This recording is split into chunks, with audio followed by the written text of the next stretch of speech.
Okay, so today we will learn about our poem On His Blindness. Okay, On His Blindness, written by John Milton. Okay. In last class we had discussed about the biography of John Milton. So today we will go for his poem On His Blindness. Okay, if you see the poem, basically this is sonnet. It's a sonnet. Sonnet number 16.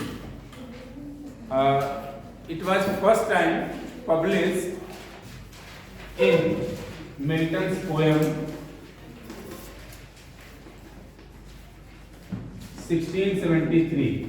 ये उनके मतलब collection का नाम है Milton's poems 1673.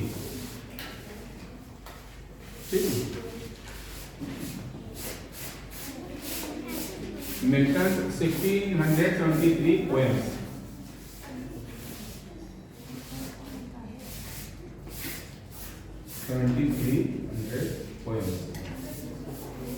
मतलब ये year का नाम एक्चुअली 1673. उनकी डेथ कब हुई थी? 74 में, यानी उनके डेथ से पहले ये पोएम पब्लिश हो गई थी. ठीक है, जब इन्होंने पब्लिश किया था तो इसका उन्होंने नंबर 19 लिखा था, sonnet number 19.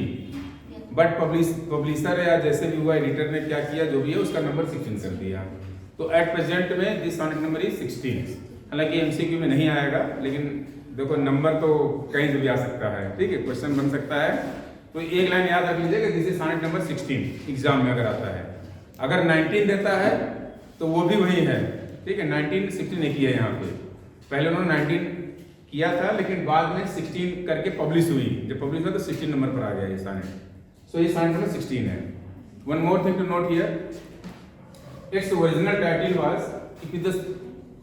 if you see this poem or sonnet, first line,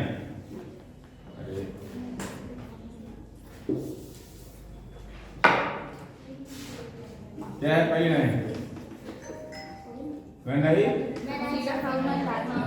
I consider ना, when I consider how my life is spent. Okay, so actual में देखा जाए तो जो ये सोनेट लिखा था शेक्सपियर ने, इसकी कोई टाइटल नहीं दिया था और इसी नाम से पब्लिश होने के लिए गई थी पोएम. बाद के पब्लिशर्स ने फर्स्ट टाइम यही नाम से पब्लिश हुआ था. इसका टाइटल यही था, when I consider how my life is spent. बाद में इसका जब नाम मतलब पब्लिकेशन हुआ, इनके डेथ के बाद जब दूसरे पब्लिशर ने पब्लिश किया तो टाइटल दे दिया इस पोएम का नाम ऑन हिज ब्लाइंडनेस.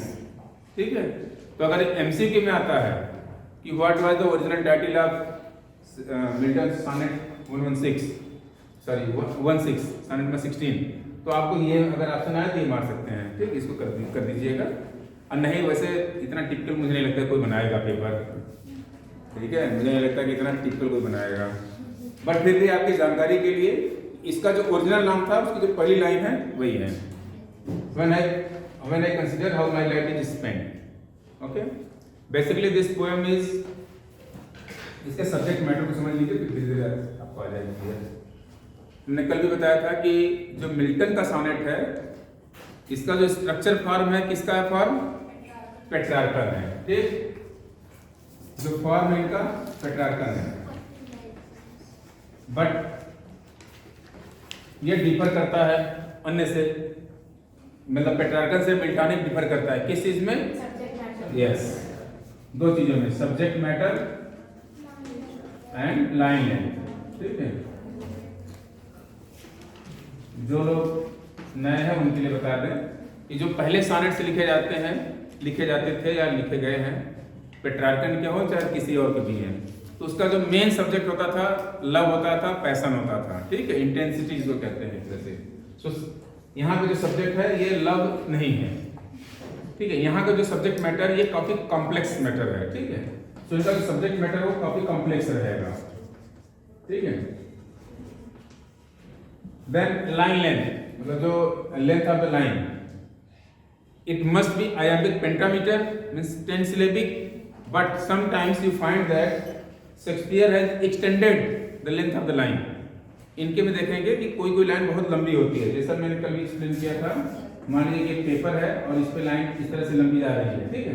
तो इनकी कोई कोई लाइन पता चला इतनी लंबी हो गई, अगर यहाँ तक नहीं बढ़ा के लिखा रहेगा पेपर में आपकी कॉपी में, ये क्या करेगा, ऐसे दे देगा थोड़ा सा, ठीक है। फिर अगली लाइन यहाँ से स्टार्ट हो जाएगी ऐसे, ठीक है।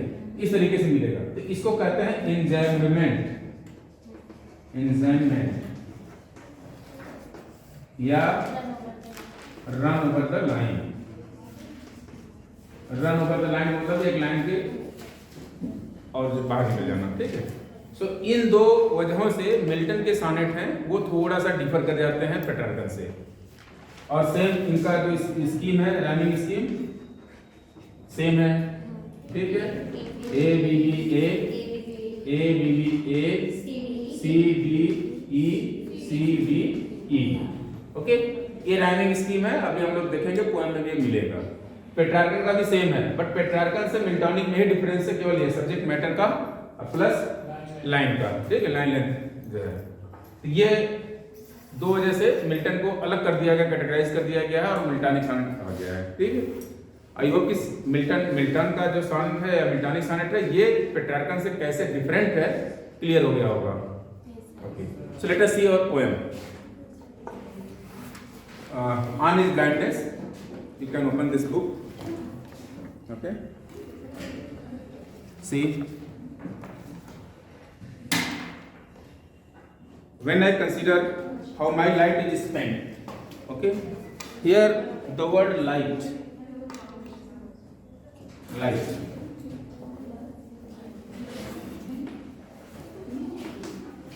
light is basically considered for two different things here. As you know, got blind fully in 1655 and it was started in 1652, ठीक है। 52 ऑनवर्ड वो काफी ब्लाइंड होने लगे और 55 में पूरी आई साइट उनकी खत्म हो गई। तो यहाँ पे बेसिकली ये आई साइट के लिए लिखा गया है, नहीं डायरेक्ट लाइट है, मेटाफर के रूप में ही है। और कुछ राइटर्स इसको कंसीडर करते हैं इंस्पिरेशन से भी, इंस्पिरेशन, ओके। एक्चुअल में जब इनका आई साइट वीक हो जाता है या धीरे धीरे वीक होने लगता है तो इनको बड़ा अफसोस टाइप होता है, बहुत फ्रस्ट्रेशन होता है, बहुत फियर होता है इनके अंदर। तो इसका अगर देखेंगे पूरा सब्जेक्ट मैटर इस पोएम का क्या है, faith in God, okay, fear, frustration,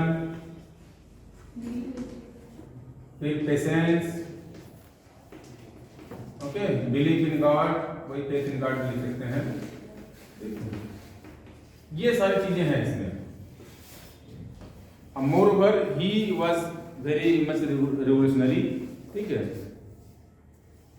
तो जो वैसे मिल्टन के बारे में कहा जाता है, मतलब अगर आप देखें गूगल वगैरह करेंगे ढूंढेंगे तो Milton as a revolutionary poet, मतलब बड़ा क्रांतिकारी थे। उनके जो विचार हैं जो उन्होंने राइटिंग्स की उस समय, उसका इम्पैक्ट इतना अधिक पड़ा कि कुछ राइटर्स तो ये मानते हैं कि मिल्टन के लिखे हुए पॉम्पलेट्स और स्पीचेस का जो इफेक्ट रहा है वो फ्रेंच रेवोल्यूशन तक चला गया, मतलब 100 साल आगे तक फ्रेंच रेवोल्यूशन पे भी पड़ा, मतलब वो इम्पैक्ट उनका जो रिवोल्यूशनरी थॉट था। तो और मोर ओवर इनकी जो जॉब चल रही थी, जॉब इनका था ट्रांसलेशन का, जो मैंने कल भी बताया था कि इनकी एक फॉरेन लैंग्वेज की जॉब थी, मतलब फॉरेन सेक्रेटरी के लेवल का जॉब था, जिसका काम था फॉरेन टेक्स्ट को कन्वर्ट करना, ट्रांसलेट करना। ये फ्रांस में बेसिकली पोस्टेड थे, इनको घर मकान सब जो मिलना था मिले थे, सारी चीजें थी। तो ये टास्क इनको ऐसा लगा कि जो मुझे टास्क मिला है, ठीक है, वो अधूरा रह जा रहा है। इन्होंने इतना नॉलेज लिया, बहुत सारे लैंग्वेज जानते थे, मतलब French, Latin, Greek, Hebrew, English, जो लोकल डायलेक्ट्स थे वो सब सारे करीब 8-9 भाषाएं उनको आती थी। तो इनको लगा कि हमें इतने नॉलेज हो गई है सब कुछ, अब हम बाहर की सारी चीज़ों को ट्रांसलेट कर लेंगे। इनका जॉब था ट्रांसलेशन का बेसिकली। तो कुछ राइटर्स का ये मानना है कि जो इनके अंदर एक इंस्पिरेशन आया था ट्रांसलेशन का, कि मतलब हमें जो टास्क मिला है वो पूरा करने के लिए, या जो इन्होंने खुद प्लान किया था कि हम अधिक से अधिक जो है चीज़ें लिख डालें, वो पूरा नहीं हो पा रहा। तो यहाँ पे जो लाइट वर्ड है, दो चीज़ों के लिए हम लेते हैं। फर्स्ट हम लिटरल मीनिंग देखेंगे इसका, जो शाब्दिक अर्थ है। ये जो पहला है लाइट है, ये आई साइट के लिए है, ठीक है। कह रहा है कि when I consider how my light is spend, कि जब मैं कभी सोचता हूँ कि मेरी आँख की रोशनी कैसे चली गई। ठीक है, अगली लाइन है एर half my days in this dark and in this world and dark and white. ठीक है, अब देखो वर्ल्ड डार्क एंड वाइट 2 वर्डों से लिखा जाएगा। ठीक है, देखो देखा जाए तो एक तो अगर व्यक्ति अंधा हो चुका है तो उसके लिए तो पूरी दुनिया अंधी होगी, मतलब अंधेरा रहेगा, डार्क रहेगा। एक होता है कि व्यक्ति अंधा नहीं है, आई साइड तो है लेकिन उसके आगे कुछ सूझ नहीं रहा है। ठीक है, मतलब उसको दिख नहीं रहा कुछ, ऐसा लगता है कि सब कुछ अंधेरा सा छाया हुआ है। जैसे अभी आप लोग पढ़ाई कर रहे हैं, कुछ दिन बाद आपको लगेगा कि ग्रेजुएशन के बाद हम करें क्या। ठीक है, रोशनी भी है, उजाला भी है, धूप भी है, आंखें भी सही है, लेकिन आपको फील होगा कि चलो लगता कुछ दिख ही नहीं रहा है। ठीक है, उस वाले डार्कनेस की बात कर रहे हैं कि इनका जो सोर्स ऑफ इंस्पिरेशन था ये कहाँ चला गया। अब मुझे लगता है कि मेरे अंदर सब खत्म हो गया एकदम, मतलब ही फील्स हिमसेल्फ फ्रस्ट्रेटेड और ही फील्स हिमसेल्फ स्ट्रक। ठीक है, मतलब ऐसा लगता है कि मतलब जिंदगी रुक सी गई, ऐसे टाइप फील हो रहा है। ये जो इनके अंदर फीलिंग है उसके लिए भी कुछ लोग का मानना है कि ये डार्क एंड वाइट, जो डार्क वर्ल्ड एंड वाइट लिखा है इसके लिए यूज किया गया है। तो ये दोनों अर्थों में, एक तो अगर शाब्दिक अर्थ देखा जाए, मतलब जो लिटरल मीनिंग है कि जो ये अंधा हो गए, मतलब इनका आई साइड चली गई, तो अब इनको हर चीज अंधेरा ही लगेगा। ठीक है, और दूसरा चीज है कि जो इनके अंदर सोर्स ऑफ इंस्पिरेशन था लिखने का, वो धीरे धीरे डायमिनिश होता चला गया, तो अब अंधेरा छा गया। जैसे आप कुछ करना चाहते हैं जिंदगी में और आप कर ही ना पाए, फिर लगेगा जिंदगी खत्म सी लग रही है, मतलब सब कुछ अंधेरा सा दिख रहा है। वो वाली फीलिंग है कि जो इंस्पिरेशन था वो धीरे धीरे डाई होने लगा, डीके होने लगा, तो उसके लिए लिखा गया है। तो कुछ दोनों अर्थों को हम लोग देख करके चलेंगे, एग्जैक्ट क्या है ये क्लियर नहीं है, बट मान के चलिए कि आई साइड के लिए लिखा गया है और इंस्पिरेशन के लिए लिखा गया है। ठीक है, बहुत अच्छा पोएम है ये, अगर आप पढ़ेंगे बहुत इंस्पिरेशनल पोएम है। When I consider how my light is spent, ere half my days in this dark world and wide, ere half my days का मतलब है मेरे आधे दिन, मतलब आधे दिन का मतलब है जैसे उनका जो लाइफ चल रहा था उसके आधे समय तक उनकी लाइट थी, रोशनी थी। अब रोशनी यहाँ पे दोनों चीज़ों के लिए, एक इंस्पिरेशन थी जो कुछ करने के लिए। ठीक है, मैंने कहा कि बड़ा रिवोल्यूशनरी माइंडेड थे, उनकी राइटिंग्स पॉम्पलेटर ये सब थी। फ्रीडम ऑफ स्पीच इन्होंने ही पहली बार एडवोकेट किया था, फ्रीडम ऑफ स्पीच के लिए पहली बार, जो प्रेस की स्वतंत्रता है और फ्रीडम ऑफ स्पीच। ठीक है, आज जो कानून में सब जगह लिखा हुआ फ्रीडम ऑफ स्पीच, बोलने की स्वतंत्रता, ये उस समय इन्होंने इसको लिखित मांग की थी एरोपेगेटिका में। सो बड़ा रिवोल्यूशनरी माइंडेड थे ये। एंड आगे देखिए लिखा है, and that one talent which is death to hide lost with me useless. That one talent, अब यहाँ पे जो टैलेंट वर्ड है ये, हाँ टैलेंट तो वैसे जो स्किल या ज्ञान है उसके लिए कर सकते हैं, लेकिन यहाँ जो रेफरेंस लिया गया है बिब्लिकल रेफरेंस है, बाइबल से लिया गया है रेफरेंस, बिब्लिकल रेफरेंस। बाइबल में बहुत सारी कहानियां हैं, जैसे अपने यहाँ के रिलीजियस टेक्स्ट में उसमें बहुत सारी कहानियां हैं, वैसे उसमें भी एक कहानी आता है पैराबल ऑफ टैलेंट करके, पैराबल ऑफ टैलेंट, ये गॉस्पेल ऑफ मैथ्यू में है। गॉस्पेल ऑफ, इनके यहाँ एक्चुअली बहुत सारे बुक्स हैं, तो मैथ्यू वाली जो बुक है गॉस्पेल ऑफ मैथ्यू उसमें है parable of talent. Parable means होता है स्टोरी, कहानी, और पैराबल उस स्टोरी के कहते हैं जिस स्टोरी में कैरेक्टर्स ह्यूमन बीइंग्स होते हैं। ठीक है, जिस स्टोरी में कैरेक्टर्स ह्यूमन बीइंग होते हैं उसको, तो उसमें एक रेफरेंस आता है इसमें, इस गॉस्पेल में, मतलब बाइबल में, गॉस्पेल ऑफ मैथ्यूज में, मैथ्यूज है ये, गॉस्पेल ऑफ मैथ्यूज में, कि एक व्यक्ति होता है, मास्टर होता है, मास्टर मतलब मालिक, वो अपने घर से कुछ दिनों के लिए बाहर जाना चाहता है या जा रहा होता है, तो उनके जो सर्वेंट्स वगैरह होते हैं उनको कुछ इंस्ट्रक्शंस देता है, कुछ सपोर्ट मटेरियल देता है, मतलब कुछ देता है कि अब आपके ऊपर डिपेंड करता है, टैलेंट आपके ऊपर है कि आप कितना अपना इसमें ग्रो करते हैं, क्या करते हैं। ठीक है, कई नौकरों को दे के चला जाता है और काफ़ी दिनों बाद जो लौट कर आता है तो उसमें कुछ जो नौकर होते हैं, सर्वेंट्स होते हैं, वो काफ़ी अच्छा ग्रो कर चुके होते हैं, कुछ एवरेज किए होते हैं, कुछ बराबर पर रहते हैं, कोई एक क्लास में भी रहते हैं। ठीक है, तो वहाँ पे जो अच्छा ग्रो किया था, यानी जो ज़्यादा प्रॉफिट दिया उसको ज़्यादा रिवार्ड मिलता है, जो नहीं किया या जो माइनस में चला गया उसको वहाँ पनिश करता है, वो मतलब उसको निकाल देता है वहाँ से। तो ये इस स्टोरी से ये दिखाया जाता है, कहने का है कि when you have talent your talent is always being rewarded. ठीक है, अगर आपके अंदर टैलेंट है तो आपका टैलेंट हमेशा रिवार्ड किया जाएगा। मतलब उसमें है ये स्टोरी सिखाने के लिए, लोगों को गॉस्पेल में सिखाने के लिए है। तो ये इसको लेकर के अगर इस टैलेंट को रेफरेंस यहाँ देखें यहाँ पे, ठीक है, कि दैट वन टैलेंट, इनके अंदर क्या टैलेंट थी? पोइट, हाँ बिल्कुल सही, ठीक है, यानी राइटिंग स्किल, जो राइटिंग की टैलेंट थी, ठीक है, टैलेंट ऑफ राइटिंग, ये इनके अंदर है। अब इसका इंस्पिरेशन ये है कि जैसे यहाँ पे जो टैलेंट है रिवार्ड किया गया, ठीक है, उसी तरीके से हमारा भी जो टैलेंट है, हाँ, ये भी रिवार्डेबल हो सकता है। लेकिन अब आगे क्या कह रहे हैं कि दैट वन टैलेंट डेथ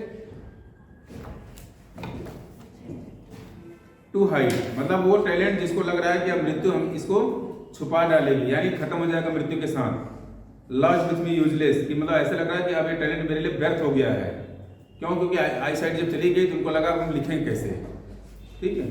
और आपको ताज्जुब होगा सुन करके कि इनकी जो सबसे बड़ी, मतलब जो सबसे फेमस बुक है पैराडाइज लॉस्ट, पैराडाइज रीगेन्ड, ये लिखी गई है इनके आई साइड जाने के बाद। मतलब इन्होंने बोले हैं और जो लोग भी उसको नोट किए होंगे, ठीक है। अरे ये कोई देखो ताज्जुब की बात नहीं है। इंडिया में सूरदास जी का नाम सुना है? हिंदी तो पढ़ी है, हम लोग सब लोग सुने पढ़े होंगे सूरदास जी का। हाँ, उनके कितने अच्छे अच्छे पोएम्स हैं, और ऐसा बताया जाता है कि सूरदास जी बचपन से अंधा थे, ठीक है। क्या चीज? राम। अब देखो बाबा जी की नहीं बात करेंगे, हम कवि की बात करेंगे। हाँ ठीक है, तो वो भी हैं, बट जो कवियों में हम बात कर रहे हैं तो सूरदास जी हैं बचपन से ही। ऐसा बताया जाता है कि सूरदास जी बचपन से अंधे थे, लेकिन उन्होंने कितनी लिख डाली सारी चीज, ठीक है। और यहाँ तो इन्होंने सीखा भी इतना अधिक, पढ़ा लिखा बहुत ज़्यादा सीखा, तब जा करके आई साइड गई है। सो इसी चीज़ को लिख रहे हैं कि लास्ट विथ मी यूजलेस। अब आगे देखो इनके अंदर से आवाज़ क्या आती है, though my soul more bent to serve therewith my maker. Maker means बनाने वाला, यानी हमें बनाने वाला मीन्स यहाँ पे गॉड, मेकर मीन्स गॉड। हाँ, अब ये कह रहे हैं कि हालांकि मेरा जो आत्मा है, मेरी सोल है, it is more bent to serve with my maker, कि जो हमें बनाने वाला उसके लिए मेरे अंदर और ज्यादा रिगार्ड है, ठीक है। मतलब हम और ज्यादा सर्विस देना चाहते हैं गॉड को। And present my true account, true account मतलब अपना हिसाब किताब, कि मतलब मैं अपने आप को प्रूव करना चाहता हूं कि मैं और ज्यादा सर्विस देना चाहता हूं गॉड को। Lest he returning child, lest, lest means unless कह सकती हो, देखो ताकि न,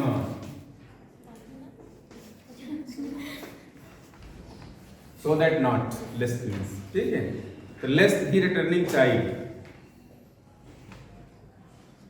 doth God exact labour light denied, I fondly asked, I fondly asked, मतलब ये पूछ रहे हैं doth God exact labour light denied.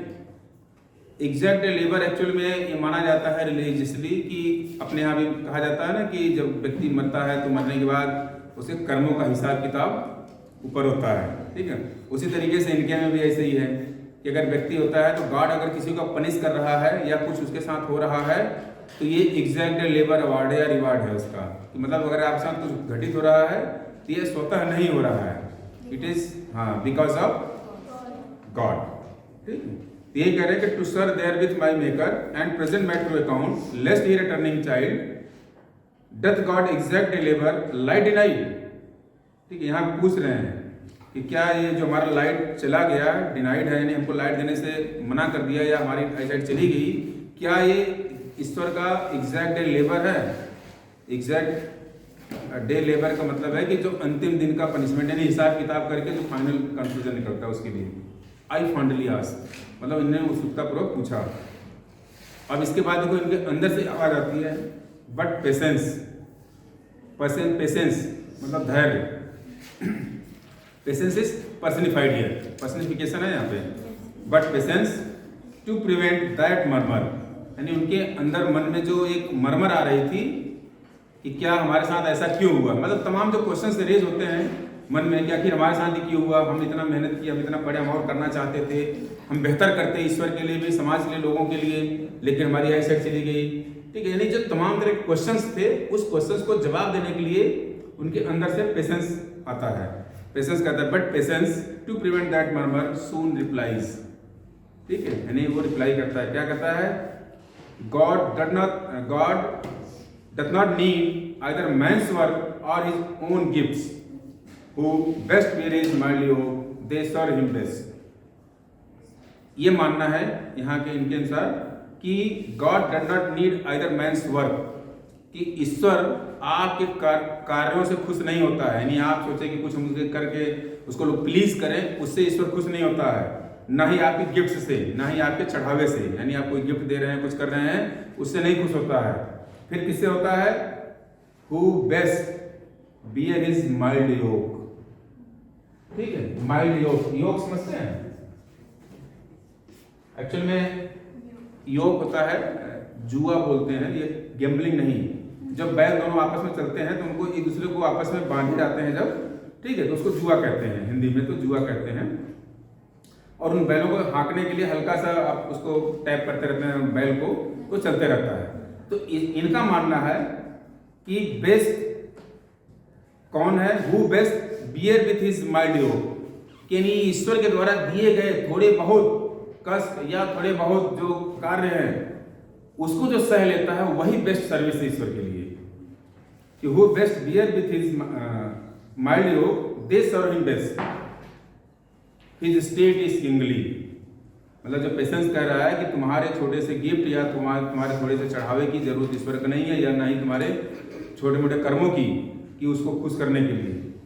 ईश्वर खुश तभी होता है कि अगर उसने कुछ आपके लिए किया या आपके साथ हो रहा है तो उसको आप उसे स्वीकार करिए।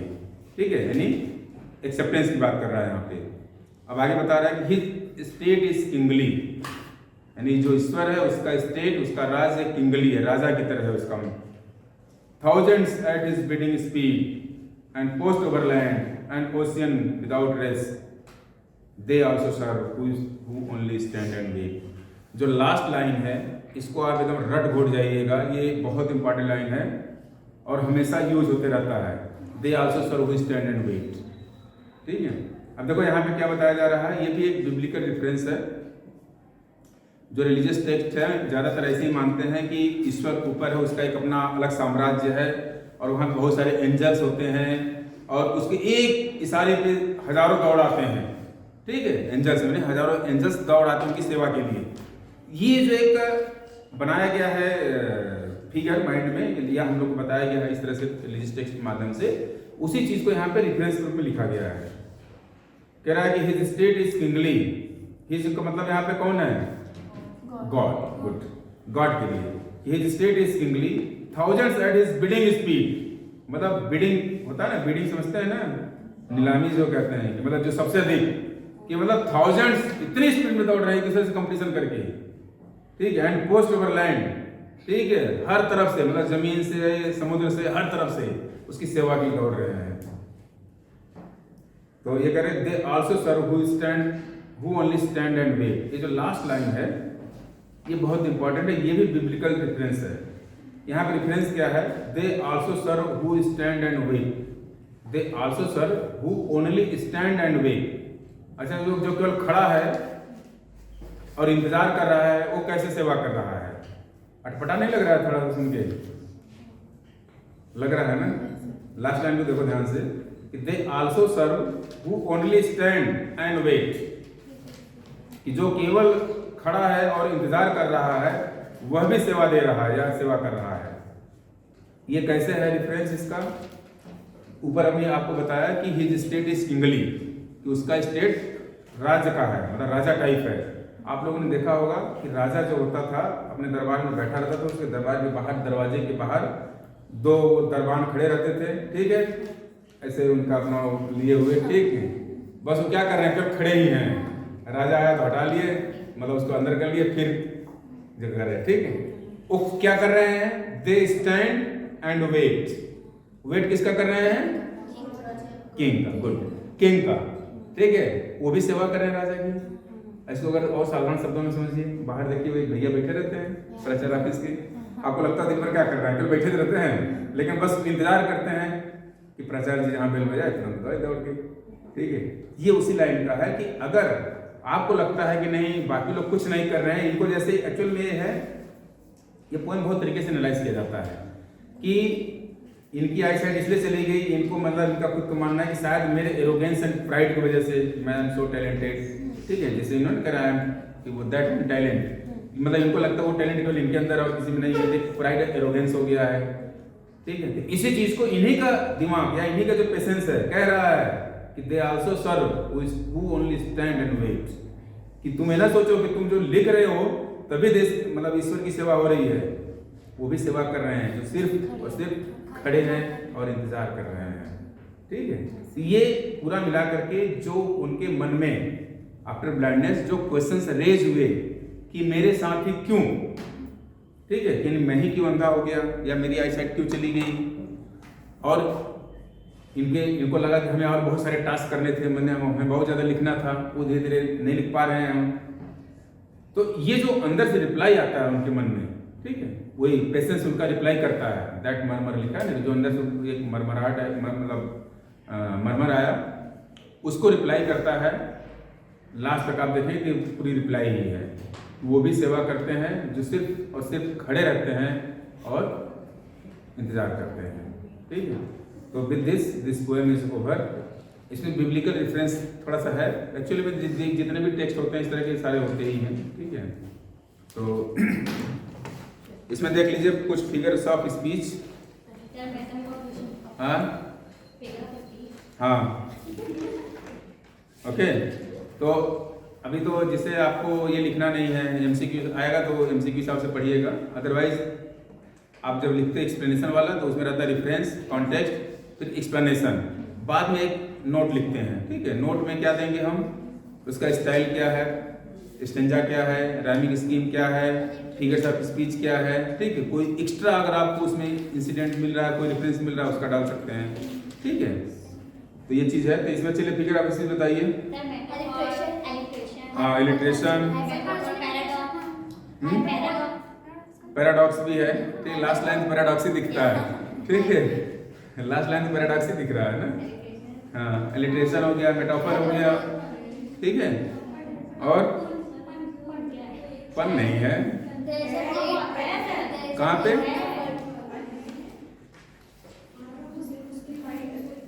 नहीं, देखो पन का जो रेफरेंस है हम लोग, अच्छा हाँ, पन यहाँ पे कह सकते हैं। एक्चुअल में जो पन का सेंस यूज किया जाता है वो थोड़ा सा सटायरिक होता है, तो इट्स नॉट सटायरिक बेसिकली। अगर हम पन, हाँ मीनिंग तो दे रहा है डबल, लेकिन पन का जो एग्जैक्ट यूज किया जाता है इंग्लिश में, पन का मीनिंग वो सटारिकल वे में, हाँ, तो सटारिकल नहीं है यहाँ पे, और सीरियस है ये यहाँ पे, ठीक है। और फिलोसॉफिकल कह सकते हैं, ठीक है, कि this poem is very philosophical. जैसे आपके भी मन में सारे प्रश्न आते होंगे कि मतलब हमारी लाइफ ऐसे क्यों है, तो इसका रिप्लाई यही है पूरा आपका ये जो पोएम है, ठीक है। हाँ, इसमें है, इसके जो थीम्स है, थीम्स क्या हो जाएगा? हाँ, फेथ इन गॉड, ठीक है, फियर, हाँ लिखे थे, हाँ ठीक है, लिखा है, ओके, ठीक है। यही चीज है, बिलीफ इन गॉड, ये सारी चीजें हैं जो इसको वो करती हैं। तो बंद कर दो।